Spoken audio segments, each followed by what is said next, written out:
Era uma tarde abafada em Recife, capital de Pernambuco, onde o sol parecia derreter o asfalto e o ar carregava um peso quase sufocante. O bairro onde tudo começou não era dos mais perigosos, mas também não se podia chamá-lo de seguro. Casas geminadas, portões de ferro enferrujados e ruas estreitas compunham a paisagem. Era um daqueles lugares onde vizinhos se cumprimentavam com desconfiança, trocando olhares rápidos, mas raramente se envolviam na vida uns dos outros. Ali, cada um tinha seus próprios segredos. E na residência da família Albuquerque, esses segredos se transformariam em algo monstruoso. A casa dos Albuquerque se destacava não pelo luxo, mas pela imponência de sua estrutura. Era uma construção antiga, de 2 andares, pintada em um tom amarelado que já havia perdido o brilho. As janelas altas eram sempre mantidas fechadas, mesmo nos dias mais quentes, como se quisessem impedir que o mundo lá de fora descobrisse o que acontecia em seu interior. O portão de ferro, pesado e rangente, raramente se abria para visitas. Quem passava pela frente sentia algo estranho. Não se ouvia música, risadas ou qualquer sinal de vida cotidiana. Apenas silêncio. Um silêncio espesso, quase palpável, que incomodava os mais atentos. A família era formada por Renato Albuquerque, homem de 62 anos, ex-funcionário público, rígido em seus princípios, e sua esposa Helena, de 58 anos, dona de casa dedicada, mas já visivelmente cansada da vida ao lado do marido. Tiveram apenas um filho, Marcos Aurélio, de 32 anos. Para os vizinhos, eram discretos, até demais. Renato era visto poucas vezes na rua, sempre de semblante fechado, enquanto Helena aparecia esporadicamente em padarias ou farmácias, sem trocar muitas palavras. Marcos, por sua vez, era uma figura difícil de descrever. Desde adolescente, carregava consigo uma aura de inquietação. As pessoas o evitavam, não por medo, mas por desconforto. Seu olhar era sempre desconfiado, quase ameaçador. Naquela casa, aparentemente silenciosa, a atmosfera era sufocante. O clima de tensão não se fazia presente apenas nas discussões ocasionais, mas no modo como os 3 evitavam contato. A mesa de jantar, por exemplo, raramente era usada. Cada um comia em horários diferentes em cantos distintos da casa, como se a simples convivência fosse uma tortura. O corredor estreito do 2º andar, onde ficavam os quartos, parecia um território de guerra. Portas fechadas, passos abafados, cochichos solitários. Havia algo ali, invisível, que tornava aquele lar uma prisão para todos. Helena muitas vezes passava as noites sentada na sala, encarando a televisão desligada. Não porque gostasse do silêncio, mas porque parecia temer qualquer barulho que pudesse atrair o olhar pesado do filho. Marcos já não era apenas um jovem problemático. Ele havia se transformado em um homem cheio de rancor, com explosões de fúria que assustavam até mesmo o pai, que sempre tentou manter postura firme. Renato, que no passado fora um homem de voz grossa e autoridade inabalável, agora evitava confrontar o filho. O patriarca, antes imponente, se encolhia diante dos acessos de raiva de Marcos. Os vizinhos, embora percebessem algo estranho, preferiam ignorar. O Brasil é um país onde o medo silencia. O que acontece dentro da casa dos outros não é da minha conta, diziam. E assim, a família Albuquerque foi se isolando cada vez mais. Dentro da residência, porém, a sensação era de que algo estava prestes a explodir. Renato, no íntimo, desconfiava que Marcos carregava uma obsessão sombria: a herança. O patrimônio da família não era vasto, mas a casa tinha valor. Havia alguns bens guardados e uma quantia significativa que Renato acumulou em anos de trabalho. Helena, mais sensível, percebia o olhar ganancioso do filho em cada conversa sobre futuro. Era como se Marcos estivesse apenas esperando o momento certo para reivindicar aquilo que acreditava ser seu por direito. As noites, principalmente, eram os momentos mais tensos. O silêncio absoluto era quebrado por passos arrastados de Marcos pelos corredores. Helena trancava a porta do quarto e se encolhia sob os lençóis, tentando abafar a respiração para não chamar atenção. Renato, no outro quarto, fumava compulsivamente, olhando fixamente para o teto, como se buscasse respostas em meio à fumaça. O estalar da madeira da casa antiga parecia anunciar presságios. Algo sombrio rondava aquele lar, e a cada dia se tornava mais claro que não era apenas fruto da imaginação. No fundo, Helena sabia que estava prestes a perder tudo. Ela não conseguia colocar em palavras, mas havia um instinto, quase materno, que a alertava. O olhar do filho, carregado de desprezo e impaciência, já não escondia sua verdadeira natureza. Ele não os via como pais, mas como obstáculos. Obstáculos entre ele e o dinheiro, entre ele e a liberdade de viver sem regras. E foi assim, nesse ambiente onde o silêncio era mais ameaçador do que qualquer grito, que a tragédia começou a ser desenhada. A casa dos Albuquerque, que já fora abrigo e lar, estava prestes a se tornar palco de um dos crimes mais perturbadores que a cidade testemunharia. Marcos Aurélio nunca foi um filho comum. Desde cedo, carregava dentro de si uma inquietação que se transformava em raiva silenciosa. Ainda criança, dava sinais de um comportamento que assustava Helena. Gostava de desmontar brinquedos, não para entender como funcionavam, mas para destruí-los. Quando adolescente, não era raro que se envolvesse em brigas com colegas, sempre por motivos banais, mas que revelavam uma intolerância desmedida. Se alguém o contrariava, a resposta vinha em forma de socos, pontapés ou palavras carregadas de ódio. Helena tentou diversas vezes conversar com ele, acreditar que aquilo era apenas fase, mas com o tempo, percebeu que o filho se tornava mais frio, mais distante, quase como se tivesse prazer em ver os outros sofrerem. Renato, por outro lado, via o problema com dureza. Não tolerava fraquezas. Sempre que o filho explodia, vinha a bronca, a repreensão, o castigo. E essa rigidez só serviu para cavar um abismo maior entre pai e filho. Na juventude, Marcos tentou seguir caminhos comuns. Arranjou empregos temporários, mas nunca ficou em nenhum por muito tempo. Ou era demitido por indisciplina, ou pedia para sair, alegando não suportar ser mandado por ninguém. As amizades eram poucas, quase sempre com pessoas problemáticas que reforçavam suas frustrações. Álcool e noites mal dormidas começaram a se tornar rotina. Mas havia algo que sempre retornava à sua mente: o dinheiro que os pais guardavam. Desde os 25 anos, Marcos passou a falar abertamente sobre herança. Dizia frases que arrepiavam Helena. Vocês não vão viver para sempre. Alguém tem que cuidar do que é meu. Renato, incomodado, cortava as conversas de imediato. Nada é seu enquanto eu estiver vivo, e mesmo depois só terá se merecer. Essas respostas só alimentavam a raiva de Marcos. No íntimo, ele nutria um ódio crescente pelo pai, a quem via como obstáculo e rival. Já Helena, apesar de amar o filho, sentia medo. Medo de estar morando sob o mesmo teto com alguém que já não a enxergava como mãe, mas como inimiga. Com o tempo, Marcos começou a observar os hábitos da família como quem planeja um jogo de xadrez. Sabia quando o pai acordava, quando ia dormir, quantos cigarros fumava por noite. Percebia quando a mãe trancava a porta do quarto e em que horas ia até a cozinha beber água. Ele não apenas convivia com os pais, estudava seus movimentos, como um predador à espreita da presa. A obsessão pelo dinheiro tomou proporções cada vez maiores. Marcos se convencia de que merecia tudo o que os pais tinham. Dizia para si mesmo que eles haviam vivido o bastante, que ele era jovem, que precisava daquilo para ter a vida que sonhava. E essa vida que sonhava não era feita de trabalho duro ou conquistas honestas. Ele queria gastar, se sentir poderoso, estar acima das regras que tanto odiava. Helena, em sua inocência de mãe, acreditava que ainda havia uma chance de resgatar o filho. Tentava conversar, lembrava de momentos da infância, mostrava fotografias antigas. Mas cada vez que ela abria o álbum de família, Marcos desviava o olhar, impaciente. Aquilo não o tocava. Não havia nostalgia, apenas desprezo. As discussões com Renato começaram a se intensificar. O pai, apesar do medo, não conseguia se calar diante das provocações do filho. O clima na casa se tornava insuportável. O jantar, quando acontecia, era marcado por silêncios longos e olhares pesados.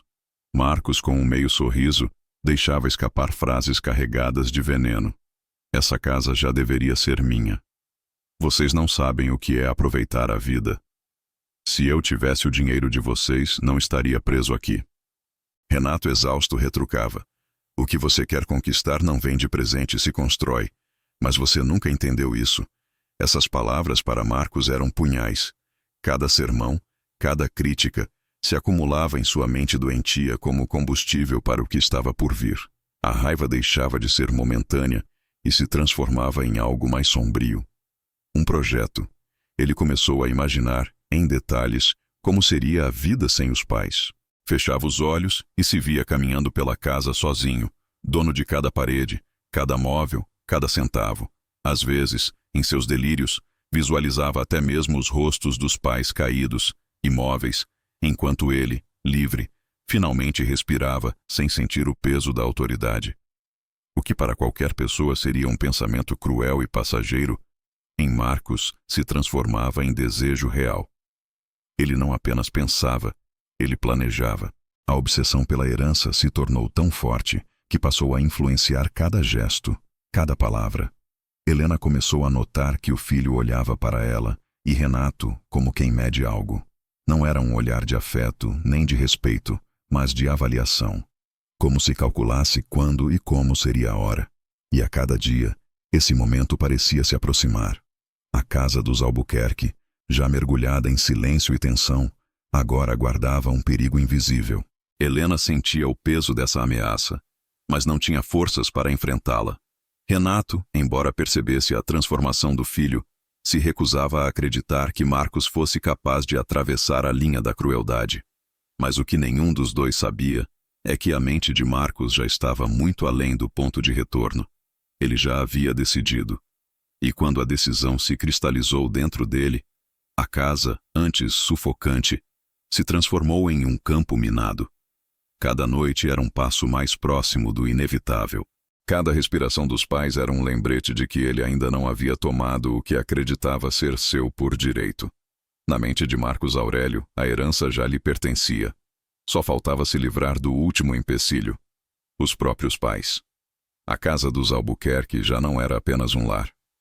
As paredes, outrora testemunhas de risadas, almoços de domingo e encontros de família, agora absorviam murmúrios carregados de tensão e olhares silenciosos. Marcos Aurélio caminhava por aqueles cômodos como um estranho, mas não se sentia deslocado.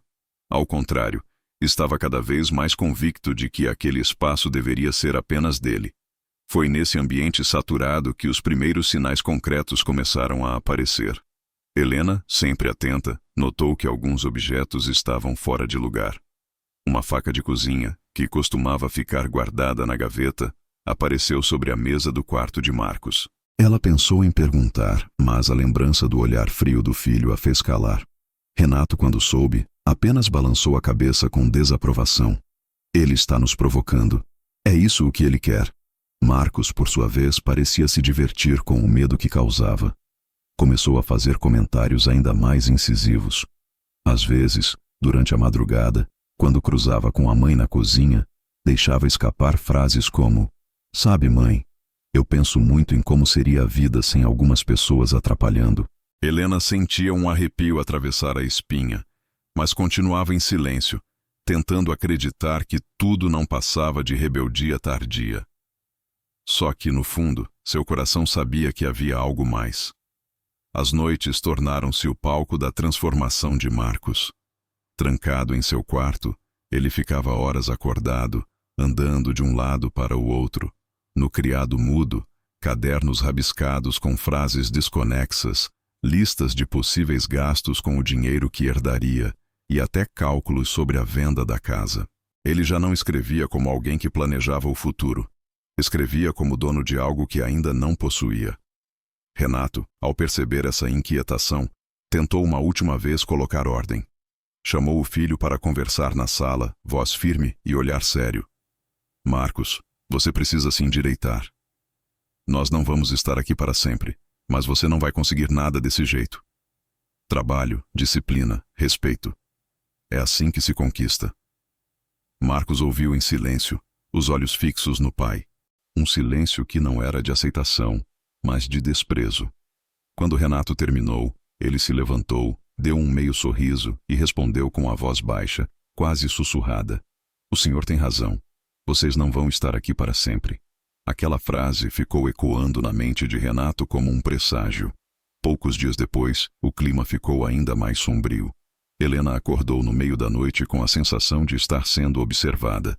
Ao abrir os olhos, viu Marcos parado na porta do quarto, imóvel, apenas olhando. Não disse nada.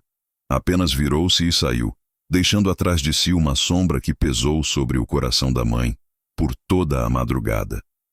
O que ela não sabia é que o filho já havia começado a dar passos práticos rumo à tragédia. Marcos começou a se aproximar de pessoas de má índole no bairro.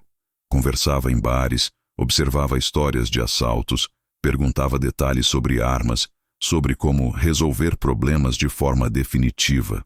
Ninguém levava muito a sério. Achavam que era só mais um rapaz desajustado tentando bancar o durão. Mas Marcos estava anotando cada palavra, cada detalhe. Na própria casa, pequenos incidentes se multiplicavam. A porta do quarto dos pais, que sempre ficava trancada à noite, foi encontrada destrancada em 2 ocasiões. Helena jurava ter trancado. Renato dizia que era descuido. Mas, na verdade, Marcos já começava a testar os limites, a medir o terreno. O ápice desse clima aconteceu numa tarde chuvosa, quando Helena encontrou, escondida atrás do guarda-roupa de Marcos, uma corda grossa enrolada e uma barra de ferro. Ela não teve coragem de perguntar. Guardou o segredo para si, mas o medo cresceu como nunca. Renato, embora tentasse se manter firme, também percebia que algo terrível se aproximava. Às vezes, olhava para o filho e não via mais o menino que criara, mas um estranho, alguém com quem dividia a casa, mas que já não tinha alma de família. Marcos, por outro lado, sentia que estava no controle. O medo estampado nos rostos dos pais era, para ele, uma vitória antecipada. Ele já havia quebrado a barreira mais difícil, a do respeito. Restava apenas atravessar a linha final, transformar pensamento em ação. E a cada noite, quando fechava os olhos, o plano ganhava contornos mais claros. O sangue, para ele, já não era mais uma ideia distante. Era uma certeza inevitável. O silêncio daquela casa, antes apenas sufocante, agora se tornava o prelúdio de uma tragédia. As sombras que pairavam sobre os Albuquerque estavam prestes a se materializar. E quando a escuridão tomasse forma, nada mais seria como antes. A noite chegou sobre a cidade de Pernambuco com um manto de nuvens escuras, carregadas de uma promessa de chuva, que parecia refletir o clima pesado dentro da residência dos Albuquerque. Helena sentia cada estalo da casa como se fossem passos fantasmagóricos. O vento batia nas janelas, criando sons que mais pareciam sussurros, e cada sombra que se movia nas paredes agitava o coração da mãe, já acostumada a viver com medo. Marcos Aurélio observava tudo com uma calma fria e calculista. Desde cedo naquela noite, evitava qualquer contato com os pais, mas permanecia atento a cada movimento, a cada suspiro, a cada gesto involuntário que pudesse revelar fraqueza. Para ele, era uma dança silenciosa. A casa inteira era seu tabuleiro, e cada passo dado pelos pais, uma jogada que ele avaliava. Renato, tentando manter a normalidade, preparava o jantar com mãos trêmulas. Sentia o peso de décadas de autoridade sendo corroída por um filho que não reconhecia limites. Helena, por sua vez, tentava ignorar o olhar que sentia constantemente sobre si. Mas o medo era inevitável. A intuição de que algo estava prestes a acontecer não a abandonava. Marcos, em seu quarto, fazia os últimos ajustes de seu plano. Havia estudado os horários, as rotas internas da casa, o momento em que ambos os pais estariam mais vulneráveis. O desejo de ter o que acreditava ser seu se transformara em necessidade compulsiva, uma força que o impulsionava a atravessar limites que nenhum filho jamais deveria cruzar. Ele não falava, não respirava de forma audível. Cada segundo de silêncio dentro da casa era carregado de tensão, como se o ar se tornasse mais pesado a cada instante. A primeira ação veio como um estalo silencioso. Marcos entrou na cozinha e desligou a geladeira, cortando a luz que iluminava parcialmente o ambiente. Helena, sentindo o súbito apagão, engoliu em seco. Renato olhou para o filho, tentando entender, mas Marcos apenas esboçou um sorriso contido, quase imperceptível.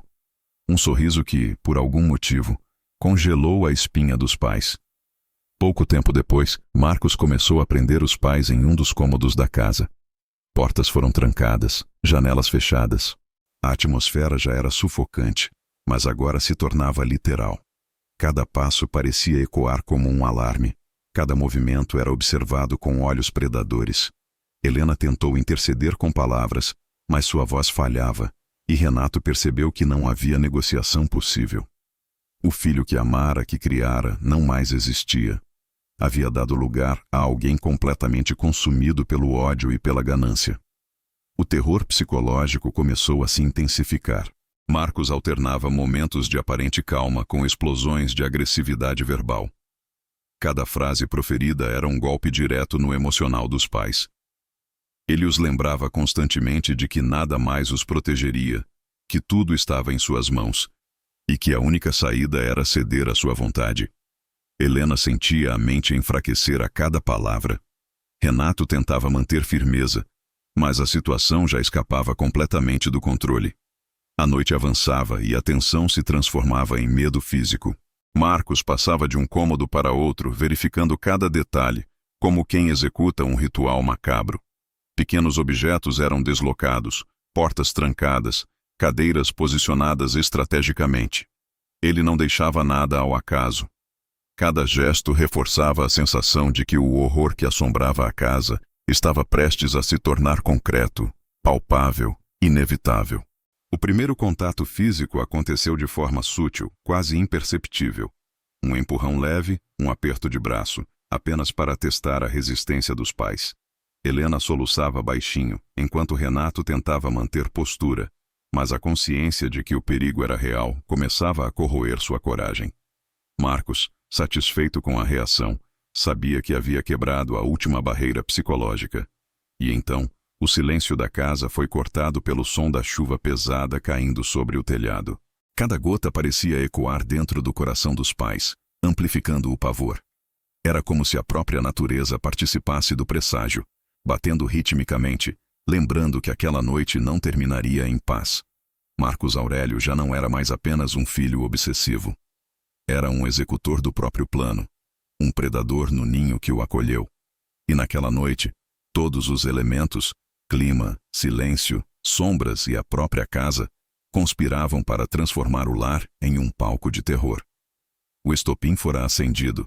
O que antes era pensamento obsessivo agora se transformava em ação. Cada movimento de Marcos aproximava-se do momento em que a tragédia se tornaria real, e nenhum dos pais tinha forças para escapar de seu destino. A ligação chegou ao quartel às 22h47. O rádio chiava, a voz do operador soava tensa, e eu soube imediatamente pelo tom que algo grave estava acontecendo. Um chamado incomum. Ocorrência em residência particular. Suspeita de violência doméstica com risco de múltiplas vítimas. Minha intuição me disse que seria mais do que um simples conflito.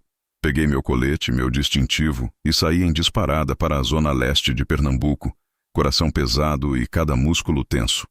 Ao chegar à casa dos Albuquerque, notei as luzes apagadas, exceto o clarão intermitente de relâmpagos que iluminava o quintal encharcado pela chuva.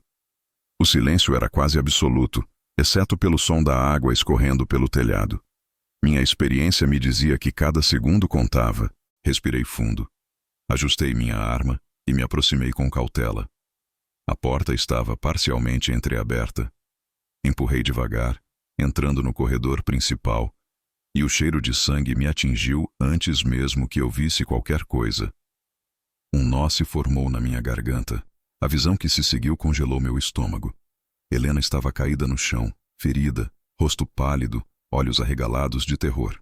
Renato estava junto, tentando proteger o corpo da esposa, mas o filho, Marcos Aurélio, estava em pé, com um olhar frio, dominando a cena como um predador que observa suas presas. O silêncio da casa foi substituído pelo som das gotas de chuva caindo pelos vidros quebrados, cada uma parecendo marcar o ritmo do pânico. Marcos Aurélio empunhava uma faca, mas não de maneira desordenada. Cada gesto seu era calculado, cada movimento pensado. Ele olhou para mim por um instante, e naquele segundo percebi a magnitude do perigo. Não era apenas um filho fora de controle. Era alguém que já não tinha limites. Alguém capaz de qualquer atrocidade para conseguir o que queria. Eu levantei a voz, tentando quebrar o transe que dominava a residência. Marcos, largue a faca. Agora. Ele não respondeu. Apenas continuou avançando devagar, como se testasse até onde eu estava disposto a ir. Eu me mantive firme, buscando o controle, tentando proteger os pais e a mim mesmo. O espaço dentro do corredor era pequeno, mas cada passo podia ser fatal. O confronto se intensificou. Marcos atacou, e naquele momento, tudo virou caos. A visão ficou turva por segundos enquanto desviava, tentando conter o ataque sem expor os pais a mais perigo. Cada golpe que ele tentava desferir era um cálculo para atingir sem ser pego, um teste de quem realmente dominava a situação. Helena gemia, protegendo o rosto com os braços, enquanto Renato tentava se manter de pé, segurando Marcos pelo braço. Mas o filho, mais forte do que se podia imaginar, se desvencilhou com uma rapidez assustadora. Eu avancei, gritei ordens. Tentei usar técnicas de imobilização. A luta se prolongou por minutos que pareceram horas. Cada movimento era uma dança de sobrevivência, cada respiração carregada de adrenalina. O chão escorregadio, molhado pela chuva que entrava pelas janelas abertas, tornava tudo ainda mais perigoso. A faca passou a centímetros do meu corpo, e o calor do metal refletiu em minha mente o quão perto estávamos da tragédia completa. Finalmente, consegui desarmá-lo após um empurrão bem calculado. Marcos caiu, mas não estava vencido. Ele rolou pelo chão, tentando recuperar a faca, olhos brilhando de raiva e desespero. Foi nesse instante que consegui algemá-lo, seguro, enquanto gritava para que Helena e Renato recuassem. O impacto emocional era intenso. A adrenalina, o medo, a raiva, tudo misturado em um nó que não se desfazia. Quando a situação foi controlada, respirei fundo e olhei para a família. Helena tremia, coberta de sangue, ainda em choque. Renato segurava a mão dela, tentando transmitir força, mas o medo estampado em seus olhos mostrava que a linha entre vida e morte havia sido atravessada. Marcos Aurélio, algemado, olhava fixo, sem dizer uma palavra, consciente de que seu plano havia sido interrompido, mas não de todo eliminado em sua mente doentia. Enquanto a equipe de reforço chegava, percebi o peso daquilo tudo. Cada detalhe, cada gesto de violência, cada ameaça psicológica estava gravado na minha memória. Nunca havia visto alguém tão meticulosamente cruel, tão determinado a destruir o que mais amava apenas por ganância e obsessão. A cena que se seguiu foi um retrato do horror. Sirenes ao fundo, médicos chegando, tentativas de acalmar a família, registrar depoimentos, fotografar a cena. Tudo enquanto o silêncio da casa ainda ecoava, carregando consigo a lembrança de que, em instantes, a vida de todos poderia ter sido apagada. E naquele momento, em meio à chuva, ao medo e à adrenalina, percebi a importância de cada decisão que um policial toma. Um movimento errado poderia custar vidas. Uma hesitação poderia transformar um massacre em algo ainda maior. E a linha entre o dever e a tragédia era mais tênue do que qualquer um poderia imaginar.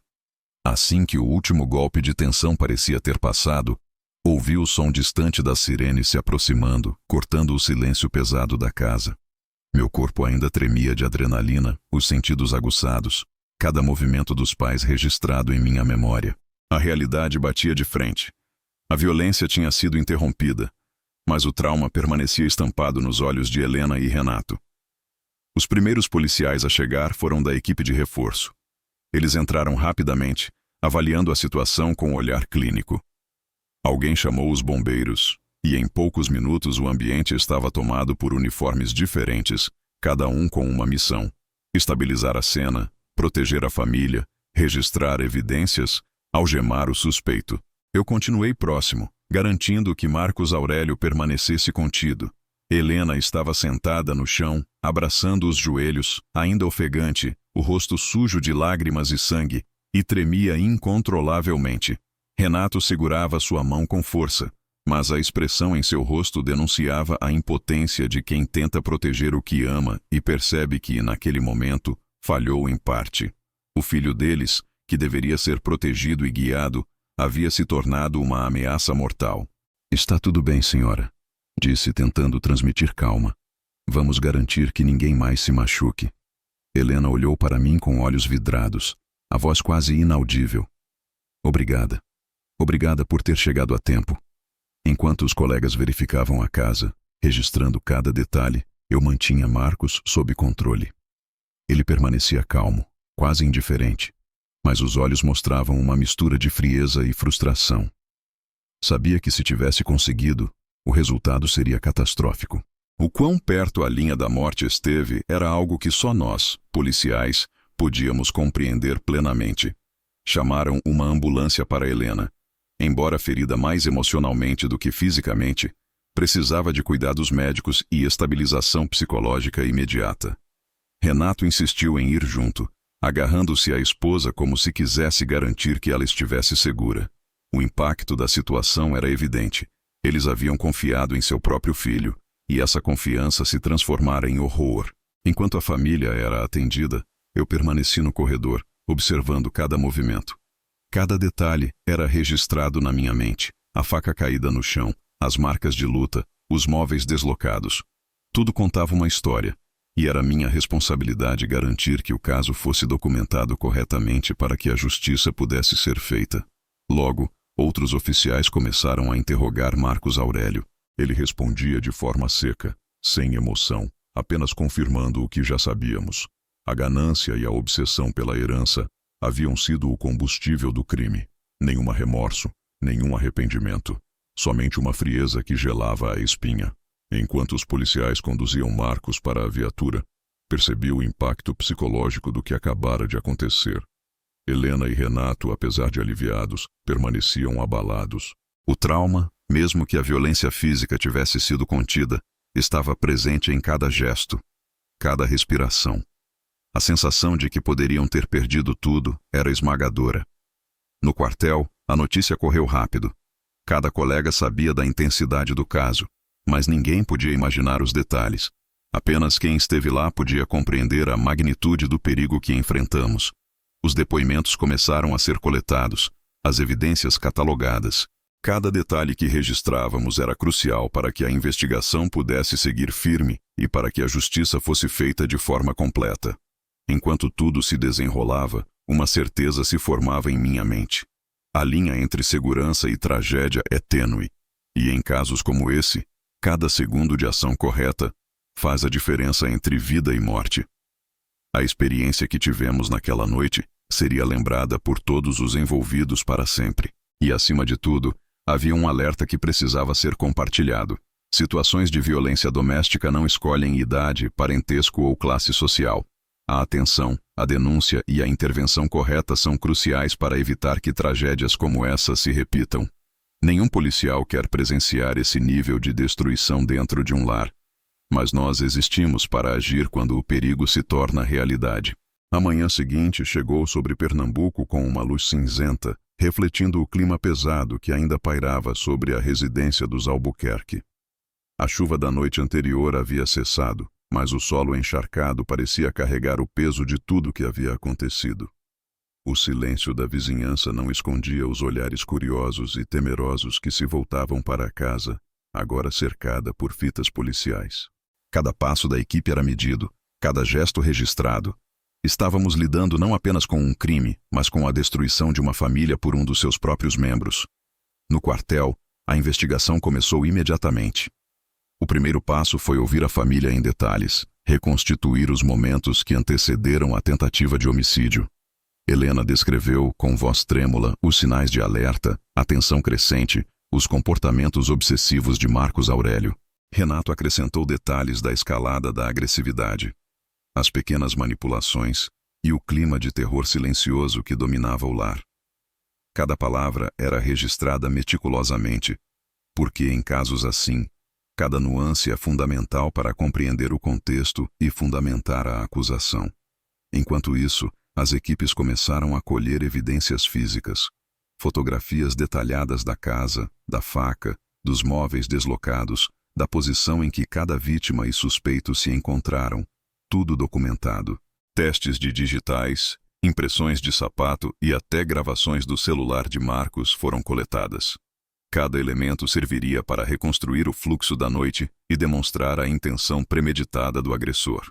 O próximo passo foi interrogar Marcos Aurélio. Ele permanecia calmo, quase indiferente, quando conduzido para a sala de interrogatório. Nenhuma palavra de arrependimento, nenhuma hesitação. Apenas respostas secas e frias. Por que fez isso? Perguntei, mantendo o tom firme, mas controlado. Eles não mereciam, respondeu com a voz baixa, quase monótona. Estavam me impedindo de ter o que é meu por direito. A frieza na expressão dele era assustadora. Um filho capaz de atacar a própria família sem remorso evidente. Cada resposta reforçava o quão calculista havia sido e como a premeditação estava presente em cada ato. Documentar isso era crucial. O tribunal precisava compreender não apenas os fatos, mas a mente que movia o crime. Paralelamente, outras unidades iniciaram a investigação de antecedentes, conversas em redes sociais, contatos com amigos e conhecidos. Marcos tinha interações suspeitas que reforçavam o comportamento obsessivo e manipulador. A polícia se empenhou em reconstruir toda a rede de ações que levaram à noite de terror, garantindo que nenhuma ponta solta pudesse comprometer o caso. Enquanto isso, a equipe de perícia revisava cada detalhe da residência. Testes de sangue, análise de fibras, verificação da cena do crime, tudo indicava a execução planejada, mas que não se concretizou por nossa intervenção. Helena e Renato foram encaminhados a um local seguro, assistidos por psicólogos da polícia, entendendo que a segurança emocional da família era tão importante quanto a física. Nos dias seguintes, a investigação se estendeu para coletar depoimentos de vizinhos e familiares mais distantes, pessoas próximas, mas que não tinham conhecimento direto do comportamento de Marcos, forneceram detalhes sobre seu temperamento, mudanças recentes e o crescimento do ego em relação à herança. Cada depoimento era uma peça que ajudava a construir o retrato completo do agressor, reforçando a gravidade da premeditação. O passo final da investigação envolveu preparar o relatório para a promotoria. Todo o conjunto de evidências, os depoimentos das vítimas, o comportamento do agressor e os registros físicos da residência formaram um dossiê robusto, mostrando que aquele crime não havia sido um impulso momentâneo, mas um ato planejado e deliberado. O resultado da investigação foi satisfatório do ponto de vista profissional. A polícia havia cumprido seu dever. A prisão de Marcos Aurélio garantiu que ele não pudesse cometer novos atos, e a documentação minuciosa permitiria que a justiça se pronunciaria de forma inequívoca. No entanto, o impacto emocional permanecia. Nenhum policial esquece os detalhes de uma cena em que a família é traída pelo próprio sangue. Enquanto a equipe encerrava a investigação de campo, percebi o peso da responsabilidade. Cada decisão, cada movimento, cada abordagem correta foi crucial para que a tragédia não se completasse. E embora o processo legal seguisse seu curso, o aprendizado sobre vigilância, prevenção e atenção aos sinais de alerta seria algo que todos nós levaríamos para sempre. Ao final do dia, ao deixar a residência, a sensação era agridoce. A ameaça estava contida, o agressor detido. Mas o trauma da família permanecia, e a memória da noite seria um lembrete constante de que o mal pode nascer de onde menos se espera. Meses se passaram desde a noite em que Marcos Aurélio tentou executar seu plano cruel contra os próprios pais. Cada dia, cada depoimento, cada análise de evidências foram fundamentais para construir o processo que o levaria à justiça. A promotoria estava firme, e o tribunal se preparava para ouvir os detalhes de um caso que chocou Pernambuco. Um filho que quase destruiu a própria família em busca de uma herança. No dia do julgamento, a sala estava carregada de tensão. Vizinhos, familiares e a imprensa acompanhavam o desenrolar do processo, enquanto a família Albuquerque se mantinha próxima, ainda abalada, mas firme. A presença de Helena e Renato era essencial. Suas palavras e relatos seriam a peça central que mostraria a premeditação, o terror psicológico e a intenção clara do agressor. Marcos Aurélio entrou na sala, calmo e frio. A frieza em seu olhar contrastava com a emoção visível dos pais. O juiz iniciou a sessão e, com voz firme, Começou a detalhar o que havia ocorrido naquela noite fatídica. O plano cuidadosamente elaborado, a tensão extrema, a tentativa de homicídio e a intervenção policial que salvou a vida dos dois. Cada detalhe registrado, cada prova apresentada, fotos, depoimentos, análises periciais, consolidava a narrativa de que aquele ato não foi impulsivo, mas deliberado. Durante os depoimentos, Helena contou a sequência de eventos com a voz trêmula, mas firme. Cada palavra carregava a dor, o medo e o trauma vivido. Renato acrescentava detalhes do enfrentamento, da minha intervenção e da sensação de impotência diante do próprio filho. As lágrimas escorriam, mas suas vozes transmitiam a verdade de que a família havia sobrevivido, apesar da tentativa de destruição. A acusação apresentou as provas físicas e psicológicas, mostrando que Marcos Aurélio havia planejado tudo, estudado cada movimento dos pais e preparado a execução de seu ato hediondo. Especialistas foram ouvidos, detalhando a mente do agressor e reforçando o caráter premeditado do crime. A defesa tentou minimizar os atos, alegando instabilidade emocional, mas a documentação, testemunhos e registros da cena mostravam claramente a intenção deliberada e a frieza do acusado. Após longas horas, o juiz proferiu a sentença. Marcos Aurélio foi condenado a décadas de prisão pelo duplo atentado contra seus próprios pais, tentativa de homicídio, ameaça e tortura psicológica. A família, embora ainda traumatizada, sentiu algum alívio. A justiça havia sido feita e o agressor não poderia mais ameaçar ninguém. Enquanto a sentença era lida, pude perceber o peso emocional que todos carregavam. Nenhuma condenação, por mais rigorosa que fosse, apagaria a dor ou reconstruiria a confiança quebrada. Mas o processo judicial foi essencial para mostrar que a lei existe para proteger, para punir e para evitar que atos de violência sejam repetidos. Ao refletir sobre o caso, entendi que o papel do policial vai muito além de conter a violência física. É preciso estar atento aos sinais, compreender o comportamento humano, agir rapidamente e proteger vidas quando o perigo surge de onde menos se espera. A experiência reforçou a importância de denúncia, atenção aos familiares e vigilância contínua. O alerta final é claro. Situações de abuso, obsessão ou violência doméstica não devem ser ignoradas. Se você presencia ou sofre algo semelhante, denuncie imediatamente. A coragem de agir pode salvar vidas e impedir que o horror se concretize. Nenhuma família deve viver o terror que os Albuquerque enfrentaram. Enquanto deixava o tribunal, a sensação era de missão cumprida, mas também de alerta permanente. O mal pode surgir de dentro, e apenas a ação, a prevenção e o acompanhamento constante podem proteger aqueles que amamos. A história que vivenciei, agora contada, serve como lembrete de que a atenção, a denúncia e o comprometimento da polícia são vitais para preservar vidas. Cada segundo conta, cada decisão importa, e a justiça deve ser uma aliada constante na luta contra a violência.